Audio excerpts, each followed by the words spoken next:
Town was black, too. What? Self-governed black town. So, there are black people under us right now? Yeah, why you think so many people die around here every year?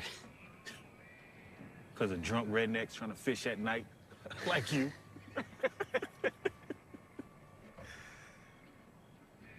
No. It's 'cause it's haunted.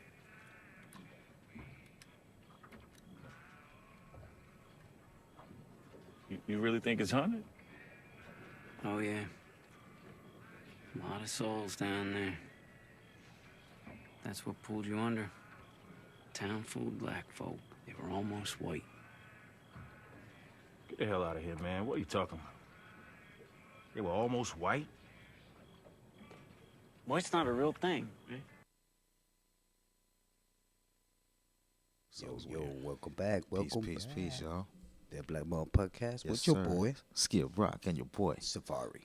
There was quite an opening right there. We got, what was that right there? That was a scene from Atlanta, the TV series that was running back in the day on the FX. Brother Donald Glover and I forgot the other, Lakeith Stansfield. I forgot the other guy. But pretty good show. Weird episode. The There's Atlanta. one episode there touching that. Yeah, a little Subject. little touching on a true historical place, Yeah. but they placed it into a fictorial episode. But yes, Lake Lanier in Atlanta. If you haven't heard about it, look it up. That's today's subject. We got a couple of videos to check out on Lake Lanier and its eerie and sad history. Yeah. Word up. I got a video queued up right here. Word up.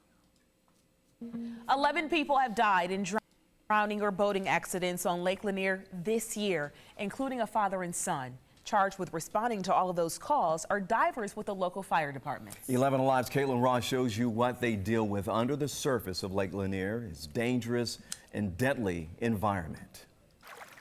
Clear and calm on the surface, Lake Lanier is anything but. You can get yourself in trouble really quickly. Lanier was built in the 1950s to provide drinking water and hydroelectric power for Atlanta. Recreation was an afterthought. As they were building the lake, they raised the water level up to a certain point well below what we know of today as full pool, and then stopped filling the water.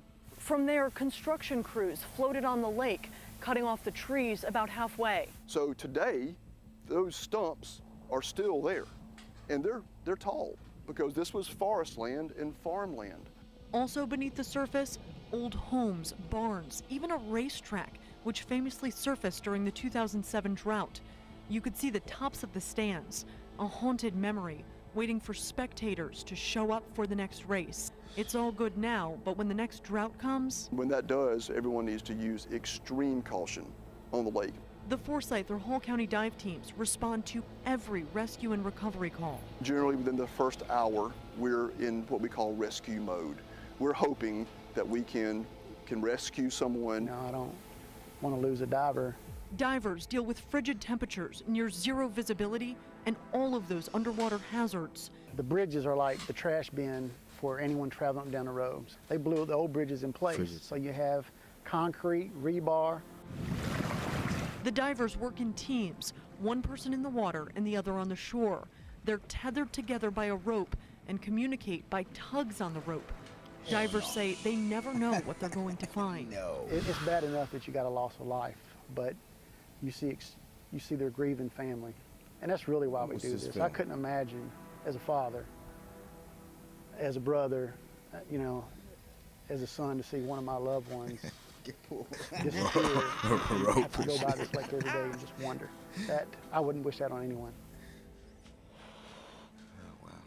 That is a tough thought to deal with. Yeah. So the biggest takeaway from our day with the dive teams, always wear a life jacket, even if...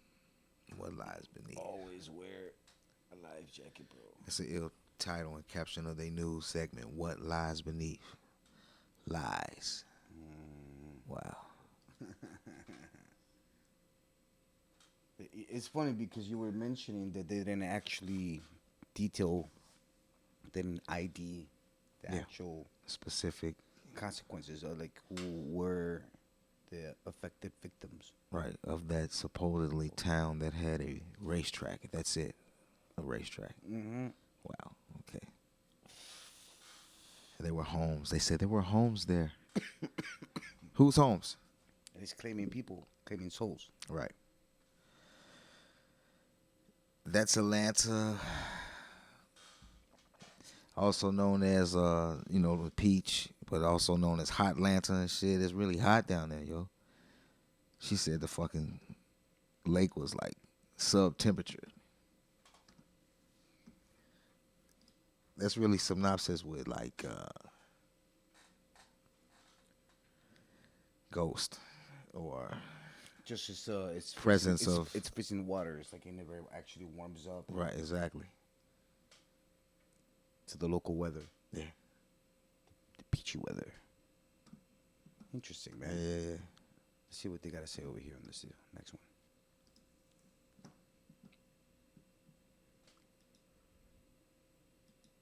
People in North Georgia are familiar with the legends surrounding what lurks beneath Lake Lanier. Claims about Lake Lanier continue to circulate not just in Georgia, but also around the nation, drawing attention to what some people refer to as Georgia's most haunted lake. These claims range from cemeteries buried by the water to reported ghostly occurrences near Brown's Bridge. Oscarville, a rural majority black town that originally stood in the northeastern Forsyth, close to the border of Hall County on a section of property ultimately utilized to construct the lake, is highlighted in some of the stories that were recounted. Oh, jeez. Flooding of the prosperous black community in Forsyth County, Georgia, marks the culmination of the most effective racial purge in American history. There were around 1,100 African Americans living in Oscarville in 1910, and they had their own homes, churches, schools, and businesses. All of that changed in 1912 when a nearby white community in Forsyth County, which is divided by the Chattahoochee River, drove them out and forced the residents of Oscarville to sell their land for a low price or die. This is the terrible story of the town that lies beneath Lake Lanier, Oscarville. So sit back, relax, let's get into it.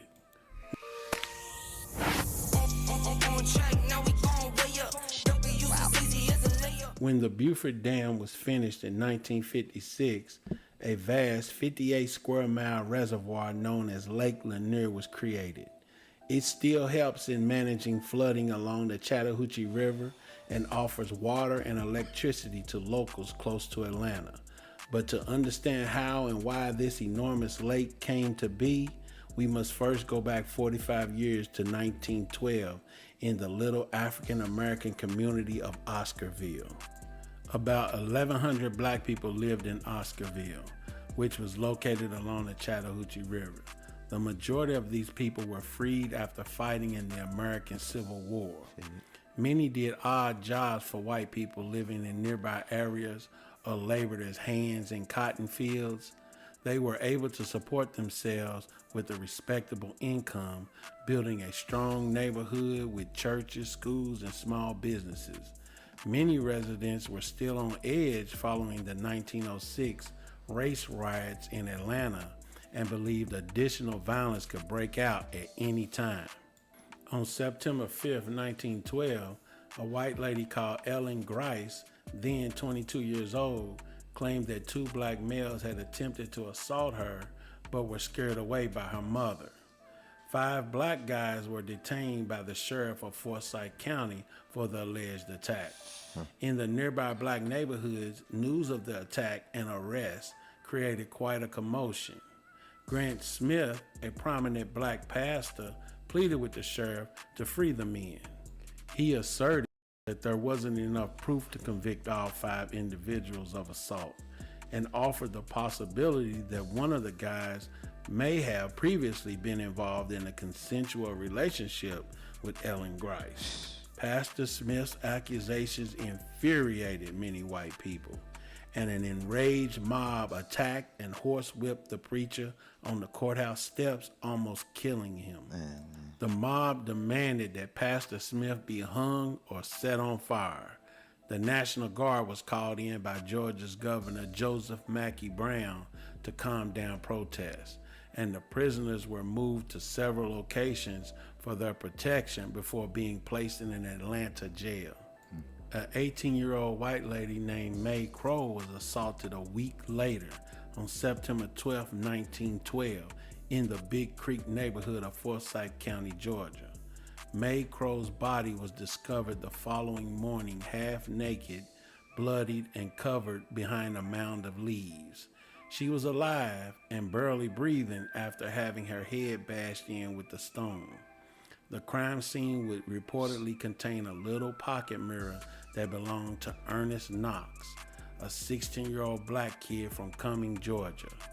After getting arrested at his residence, Ernest Knox was put through a fake lynching, which forced him to make a pressured confession for the attack on Mae Crow. On September 23, 1912, Mae Crow passes away as a result of the assault's injuries.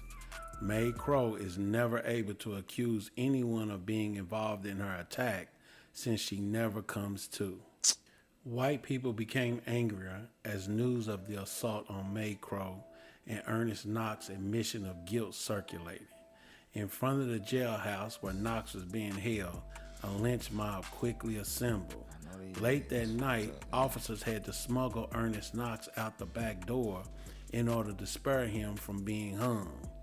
He was sent to an Atlanta jail for his safety, although he would soon go on trial for the assault.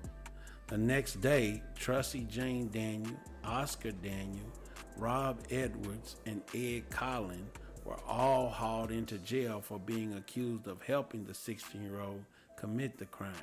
They were all black. A second enraged crowd of more than 2,000 white people quickly overran the county jail and entered the cells. It's too much. Rob Edwards was shot to death. His body was dragged from the jail, and he was hung from a telephone pole in the town square as people took turns shooting him. Despite thousands of witnesses, not a single person was held accountable for the lynching. Ernest Knox and Oscar Daniel were both convicted of Mae Crow's sexual assault and murder. Even though it was against state law at the time, they were given the death penalty by hanging. A day before the executions were scheduled to take place, a tarp was set up to conceal the hangings, but it was purposely destroyed by fire. Over 8,000 white people gathered in Cummings Town Square to witness two adolescent boys being publicly hung for a crime they never really had a chance to defend themselves against. Despite the fact that there was little to no supporting evidence, many people continued to believe the boys' innocence. Trusty Daniels' charges were dropped when the prosecutor and judge visited her cell and made a deal with her, asking her to testify against Oscar Daniel and Ernest Knox.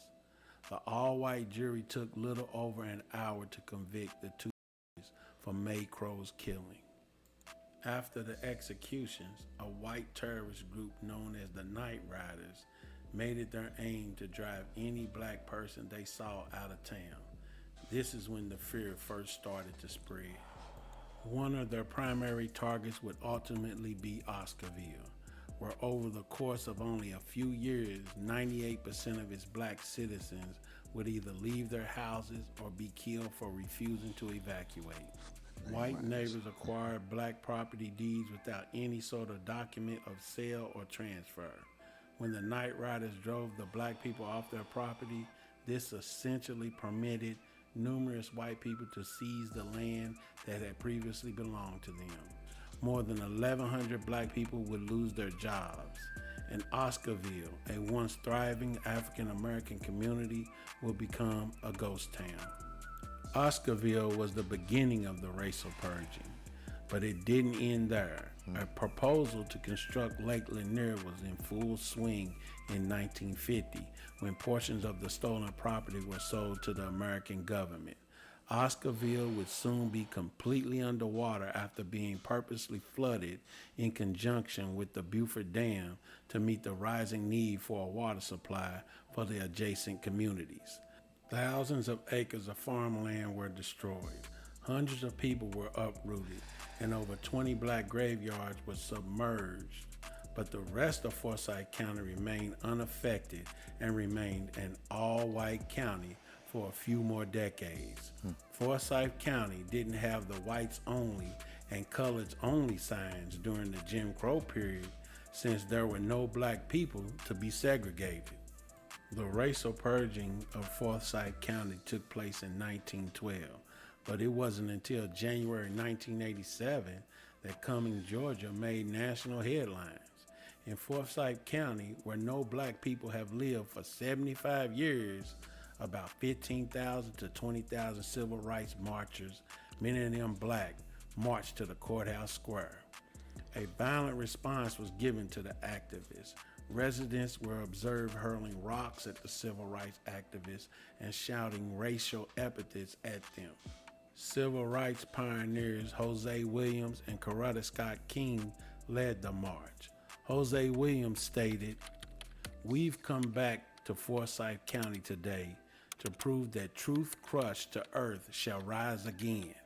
Please understand, Forsyth County, before we will be your slaves, we'd rather be buried in our graves and go home to our God and be free."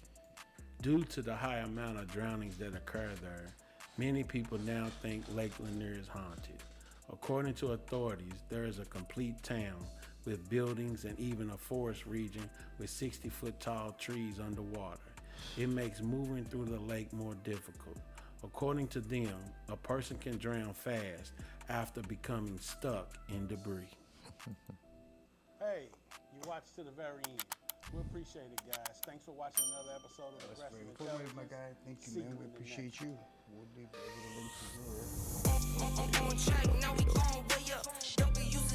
That was very informative. Yeah. My man presented some real cool history. He didn't get to what I thought he was gonna get, but What was that? well, I just wanted. He didn't get to the supernatural shit, but that was cool though. I mean, he did briefly mention towards the end just why, a little bit. you know, this is why people think that it's haunted. It's haunted, and that tied to the video, which we opened with that episode, right, from Atlanta. Right. And, you know, just also the unscrupulous ways in which over the years people have avoided responsibility but still feel the guilt. Right. When something has to do with that specific. And, the thing is, too, that that's just like a common practice in America where, like, a lot of those water reserves usually inhabited affect, like, local towns and valleys and areas where it was either Native American or black habitants. Yep. And it was easier for them to be like, you know what, man? Fuck these people, man. Do it. Flood it. Yeah. Yeah. But Katrina, same demo. But there was something going on recently, no? Wasn't there something recently going on in the news that you had mentioned that had came up again? I'm not sure. Nothing recently.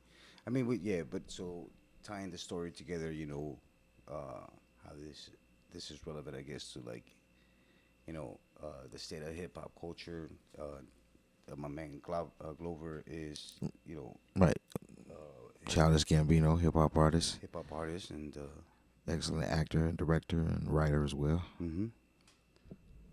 So, tying out all that together. And Atlanta native, so apparently, the history was more prevalent for him. And the fucked up history, behind,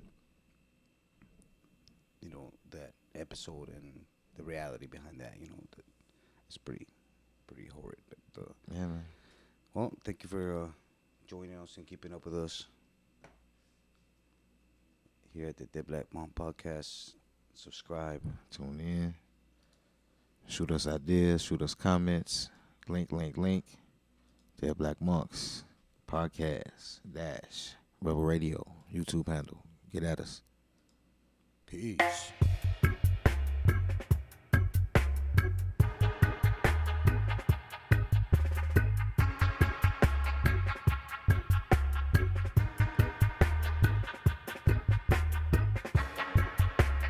Heal up the spirit again. Heal up the spirit again. We gotta rectify. Be responsible for all you do in life. Every action has reaction, that's no lie. Energies that you release come back in time. Be careful of the thoughts that fill your mind. Yeah.